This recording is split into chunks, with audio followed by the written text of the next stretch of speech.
Minutes. Gentleman is recognized for 2 minutes. I thank the chairman. Mr. Speaker, this House faces a historic test. Will we act decisively to deal with some of the most destructive crimes in our society? Violent assaults against victims who are singled out solely because someone doesn't like who they are.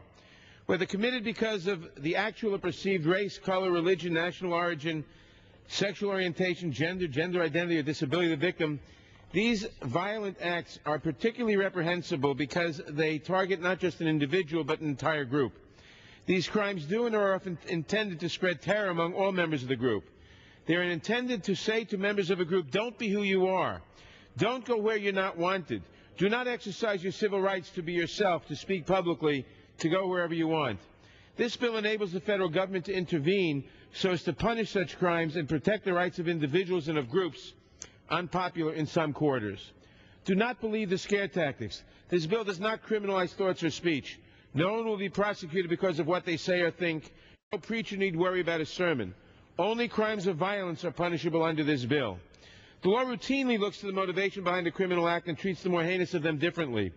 Manslaughter is different from premeditated murder, which is different from a contract killing. We punish crimes differently if they are terrorist acts, defined as violent crimes that, quote, appear to be intended to intimidate or coerce the civilian population, unquote. Existing civil rights laws take a similar approach. A person who uses force to interfere with someone's federally protected rights, such as voting, working, attending school, and the like, commits a federal crime. That's been the law for many years. We treat an act of violence more seriously if the intent is to deny someone his or her civil rights.